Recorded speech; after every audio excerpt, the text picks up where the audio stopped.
दोस्तों आज मैं आपके सामने वो पूरा किस्सा रखने वाला हूं जिसे सुनने के बाद आपको समझ आ जाएगा कि हमारे विश्व गुरु की असली छवि दुनिया में कैसी बनी हुई है और कैसे विदेशी मीडिया ने वो सच्चाई सामने ला दी है जिसे हमारी अपनी गोदी मीडिया दिन रात दबाने में लगी रहती है। एक तरफ अपने देश की जनता जो महंगाई से त्रस्त है, बेरोजगारी से त्रस्त है, प्रदूषण से त्रस्त है, बच्चे पेपर लीक के दंश से जूझ रहे हैं, नौजवान नौकरी के लिए दर दर ठोकरें खा रहे हैं, और दूसरी तरफ हमारे विश्व गुरु दुनिया घूमने में इतने व्यस्त हैं कि उनके पास देश की समस्याओं को देखने का समय ही नहीं है। कोई हफ्ता ऐसा नहीं जाता जब वो किसी नए देश में ना पहुंचे हों, कहीं ना कहीं का चक्कर लगा करके वापस ना आए हों। जब देश के युवा रोजगार मांगते हैं तो उनके हाथ में धर्म का झुंझुना पकड़ा दिया जाता है, हिंदू खतरे में है का नारा दे दिया जाता है ताकि रोजी रोटी का असली सवाल गुम हो जाए। जब पेपर लीक की बात उठती है तो चढ़ावा और चोरी के दूसरे मुद्दे ऊपर ला दिए जाते हैं ताकि जनता किसी एक मुद्दे पर टिक ही ना पाए, ताकि गुस्सा भटकता रहे, ताकि सवाल पूछने वाले सवाल पूछना ही भूल जाएं। और सबसे मजेदार बात यह है कि देश भर में हमारे डंकापति यानी कि जिनकी डंका पीटी जाती है वो घूमते तो हैं लेकिन भारतीय पत्रकारों से जैसे दूर भागते हैं वैसे ही विदेशी मीडिया से भी दूर भागने की कोशिश करते हैं।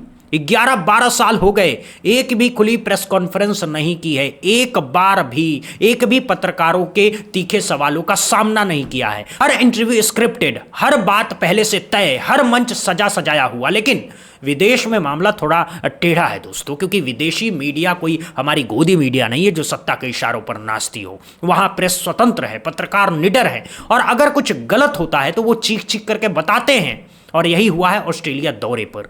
ऑस्ट्रेलिया की मीडिया ने हमारे विश्व गुरु को जम करके आड़े हाथों लिया, इतने सारे सवाल पूछे कि सारे बचाव करने वाले चुप्पी साध बैठे।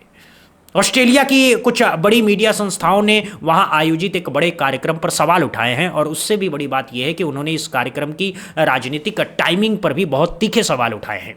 सोशल मीडिया पर भी इस पूरे दौरे को लेकर के तरह तरह की प्रतिक्रियाएं आ रही है। कुछ लोगों का सीधा दावा है कि इस पूरे आयोजन का असल मकसद वहां रह रहे भारतीय मूल के मतदाताओं तक राजनीतिक संदेश पहुंचाना था, ना कि कोई असली कूटनीति। जबकि दूसरी तरफ कुछ लोग इसे भारत और ऑस्ट्रेलिया के रिश्तों को मजबूत करने वाला सामान्य कार्यक्रम बता रहे हैं। तो आइए एक एक करके सारी बातों को खोलते हैं, समझते हैं कि ऑस्ट्रेलियाई मीडिया में क्या क्या चर्चा हुई, सोशल मीडिया पर क्या दावे किए गए और असल मामला आखिर में है क्या। प्रधानमंत्री मोदी जी के ऑस्ट्रेलियाई दौरे के दौरान एक बहुत बड़ा सामुदायिक कार्यक्रम आयोजित किया गया था। मेलबर्न के बड़े स्टेडियम में हजारों लोग जुटाए गए, हर तरफ मोदी मोदी के नारे लगे, तिरंगा लहराया गया, ऐसा माहौल बनाया गया जैसे कोई फिल्मी शो हो रहा हो, ना कि किसी देश के प्रधानमंत्री का सरकारी दौरा। और उसी कार्यक्रम ने अब ऑस्ट्रेलिया की पूरी राजनीति और मीडिया में एक बड़ी बहस छेड़ दी है। ऑस्ट्रेलिया के मशहूर मीडिया संस्थान स्काई न्यूज ऑस्ट्रेलिया पर इस पूरे कार्यक्रम को लेकर के जमकर के चर्चा हुई। कार्यक्रम में मौजूद रहे कुछ आलोचकों ने खुले शब्दों में सवाल उठाए कि क्या विक्टोरिया राज्य के आने वाले चुनाव से पहले भारतीय मूल के मतदाताओं तक पहुंच बनाने के लिए इस तरह के बड़े आयोजन का राजनीतिक इस्तेमाल किया जा रहा है। भाई साहब, ये सवाल इसलिए भी वाजिब है क्योंकि टाइमिंग बहुत ही संदिग्ध थी। जब चुनाव सिर पर हो और तभी अचानक एक विदेशी नेता का इतना बड़ा कार्यक्रम हो जाए तो सवाल तो उठने ही थे। और सबसे बड़ी बात यह है कि इस चर्चा के दौरान ऑस्ट्रेलिया के प्रधानमंत्री की मौजूदगी और हमारे प्रधानमंत्री की खुली सार्वजनिक तारीफ पर भी सवाल उठाए गए, यानी मामला बहुत ऊंचाई तक पहुंच गया है। कुछ बड़े राजनीतिक विश्लेषकों ने साफ शब्दों में कहा है कि ऐसे आयोजनों की राजनीतिक व्याख्या जरूर की जा सकती है, इनका सिर्फ कूटनीतिक पहलू देखना बहुत नाइंसाफी होगी। हालांकि इस पूरे विषय पर अलग अलग राय भी सामने आई है, कोई एक निष्कर्ष अभी तक नहीं निकल पाया है, लेकिन जितनी बहस हो चुकी है वो अपने आप में एक बड़ी बात है। इसी दौरान 7 न्यूज़ का एक वीडियो भी सोशल मीडिया पर खूब वायरल हुआ, और इस वीडियो में जो सबसे तीखी बात कही गई वो ये थी कि हमारे प्रधानमंत्री जी की बिना स्क्रिप्ट वाले प्रेस कॉन्फ्रेंस में शामिल न होने पर, मतलब सीधे सीधे विदेशी चैनल ने पूछ लिया कि भाई आपके प्रधानमंत्री क्यों नहीं आते खुली प्रेस कॉन्फ्रेंस में, क्यों नहीं बिना स्क्रिप्ट के सवालों के जवाब देते, क्यों नहीं आम पत्रकारों के सामने खड़े होते। और इस सवाल का जवाब देने वाला कोई नहीं था दोस्तों। हमारे यहां तो ये सवाल पूछा भी नहीं जा सकता। अगर कोई पूछे तो अगले दिन उसकी नौकरी चली जाए, ईडी सीबीआई के छापे पड़ जाएं, इनकम टैक्स वाले घर पर पहुंच जाएं। लेकिन ऑस्ट्रेलिया में तो ऐसा नहीं होता है। वहां तो पत्रकार अपनी बात रख सकते हैं, अपनी राय दे सकते हैं, अपने सवाल पूछ सकते हैं बिना किसी डर के। सोशल मीडिया प्लेटफॉर्म एक्स पर तो हद ही हो गई है दोस्तों। कई यूजर्स ने अपनी अपनी प्रतिक्रियाएं दी हैं, कई ने वीडियो शेयर किए, कई ने पोस्ट लिखे। एक यूजर ने तो एक ऑस्ट्रेलियाई नागरिक का वीडियो शेयर करते हुए बहुत ही गंभीर बात लिखी है। उन्होंने कहा कि ऑस्ट्रेलिया में भारतीयों के खिलाफ नस्ल भेद और नफरत की घटनाएं बढ़ती हुई महसूस हो रही है और ऐसे तनावपूर्ण माहौल में इतना बड़ा सार्वजनिक आयोजन अतिरिक्त ध्यान आकर्षित कर सकता है। इससे स्थानीय स्तर पर नए सवाल खड़े हो सकते हैं और वहां रह रहे भारतीयों के लिए ये और भी मुश्किल पैदा कर सकता है। ये बात बहुत जरूरी है दोस्तों। भाई, विदेश में रह रहे भारतीयों की अपनी दुनिया है, अपनी नौकरियां हैं, अपने पड़ोसी हैं, अपना कारोबार है, अपनी जिंदगी है। ऐसे में जब कोई विदेशी नेता वहां जाकर के इतना बड़ा शो करता है, जब स्थानीय मुद्दों की जगह भारतीय राजनीति की बहस छिड़ जाती है, तो स्थानीय लोगों में एक अजीब सी नाराजगी पैदा हो जाती है और उसकी कीमत चुकानी पड़ती है वहां रह रहे आम भारतीयों को, जो अपने रोजमर्रा के काम में जुड़े हुए हैं, जिन्हें अपने पड़ोसी के साथ मिलकर के रहना है, जिन्हें अपने कार्यस्थल पर काम करना है। एक और यूजर ने तो और भी बहुत बड़ा दावा किया है। उन्होंने कहा कि हमारे प्रधानमंत्री को विक्टोरिया के चुनाव से पहले भारतीय मूल के मतदाताओं को प्रभावित करने के मकसद से ही बुलाया गया था और सबसे चौंकाने वाली बात यह कही गई है कि इस पूरे आयोजन का खर्चा ऑस्ट्रेलियाई करदाताओं के पैसे से उठाया गया। भाई साहब, अगर ये दावा सच है तो ये बहुत ही गंभीर मामला है, क्योंकि इसका मतलब है कि एक विदेशी देश के करदाताओं का पैसा इस्तेमाल करके वहां की सरकार अपनी चुनावी राजनीति चला रही है और हमारे प्रधानमंत्री उस पूरे खेल का हिस्सा बन रहे हैं। इन पोस्ट्स के वायरल होते ही सोशल मीडिया पर बहस और तेज हो गई है। कुछ लोग इन दावों का पूरा समर्थन कर रहे हैं तो कुछ लोग इन्हें राजनीतिक व्याख्या बताते हुए खारिज कर रहे हैं। लेकिन एक बात तो साफ है कि बहस छिड़ गई है और अब इस बहस को कोई भी दबा नहीं सकता है दोस्तों। एक और यूजर ने ऑस्ट्रेलियाई मीडिया के वीडियो को शेयर करते हुए एक बहुत ही मार्मिक बात लिखी है। उन्होंने कहा है कि बड़े अंतर्राष्ट्रीय मीडिया में हमारे प्रधानमंत्री का खुलेआम मजाक उड़ाया जा रहा है। ऑस्ट्रेलिया के एक मीडिया संस्थान ने तो हमारे प्रधानमंत्री की पूरी रैली को राजनीतिक तमाशा कह दिया है। सोचिए दोस्तों, राजनीतिक तमाशा ये कोई हल्का फुल्का शब्द नहीं है, ये सीधा सीधा हमला है। और इस यूजर ने बहुत ही सटीक बात कही है कि हमारे प्रधानमंत्री को अब विदेश में भी इस तरह की आलोचना का सामना करना पड़ रहा है। यहां तक कि खुद मोदी के समर्थक भी ऐसी चीजों का बचाव करने में असहज महसूस कर रहे हैं, क्योंकि जो बचाव करना ही मुश्किल हो उसका बचाव कैसे किया जा सकता है। भाई, कोई सफेद झूठ भी बोलने की एक हद होती है, हर बार तो नहीं बोला जा सकता। कुछ राजनीतिक विशेषज्ञों का मानना है कि भारत और ऑस्ट्रेलिया के बीच पिछले कुछ सालों में रिश्ते काफ़ी मजबूत हुए हैं। ये सच्चाई भी है। दोनों देशों के बीच व्यापारिक साझेदारी बढ़ी है, रक्षा सहयोग बढ़ा है, शिक्षा और संस्कृति के क्षेत्र में भी आदान प्रदान बढ़ा है। तो इस लिहाज से दोनों देशों के प्रधानमंत्रियों की नियुक्ति सार्वजनिक मौजूदगी को अलग अलग राजनीतिक नजरिए से देखा जा सकता है। इसे कोई पूरी तरह गलत नहीं ठहरा सकता।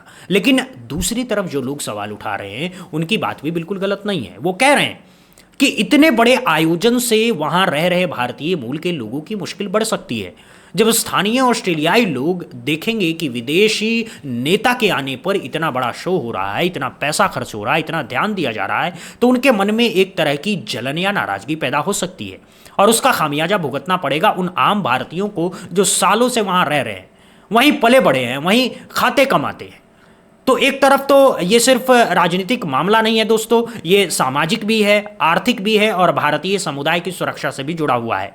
फिलहाल पूरा मामला सोशल मीडिया और राजनीतिक चर्चा का सबसे बड़ा विषय बना हुआ है। एक तरफ आलोचक हैं जो कार्यक्रम की टाइमिंग, राजनीतिक संदेश और असली मकसद पर लगातार सवाल उठा रहे हैं। दूसरी तरफ समर्थक हैं जो कहते हैं कि इसे दोनों देशों के मजबूत होते रिश्तों के संदर्भ में ही देखा जाना चाहिए। सब कुछ पारदर्शी है। अब देखना यह है कि आगे क्या होता है। क्या ऑस्ट्रेलिया की राजनीति में इस बहस पर कोई ठोस प्रतिक्रिया आती है? क्या वहां की संसद में यह मुद्दा उठाया जाता है? क्या भारत या ऑस्ट्रेलिया की सरकार की तरफ से इन दावों पर कोई आधिकारिक जवाब सामने आता है? फिलहाल एक बात पूरी तरह से तय है कि हमारे प्रधानमंत्री का ये ऑस्ट्रेलियाई दौरा सिर्फ कूटनीतिक तक सीमित नहीं रह गया है, बल्कि ये मीडिया और सोशल मीडिया दोनों जगहों पर एक बहुत बड़ी राजनीतिक बहस का कारण बन गया है। और ये बहस भारत की छवि के लिए फायदेमंद है या नुकसान, ये तो आने वाला वक्त ही बताएगा। दोस्तों, यहाँ एक बहुत बड़ी बात समझने वाली है। हमारे प्रधानमंत्री जी जो ब्रांड बिल्डिंग होती है, जो प्रचार तंत्र चलता है, वो सिर्फ भारत की सीमाओं तक सीमित नहीं है, बल्कि पूरी दुनिया में फैल चुका है। हर विदेश दौरे पर पीआर कंपनियां लगाई जाती हैं, बड़ी बड़ी एजेंसियां हायर की जाती हैं, स्टेडियम बुक किए जाते हैं, चार्टर्ड फ्लाइट से लोग बुलाए जाते हैं, हजारों की भीड़ जुटाई जाती है, सेल्फी ली जाती है, वीडियो बनाए जाते हैं, और फिर वो सब कुछ हमारी गोदी मीडिया के जरिए भारत में परोसा जाता है कि देखो देखो, पूरी दुनिया इनकी दीवानी है, विश्व गुरु बन गए हैं ये।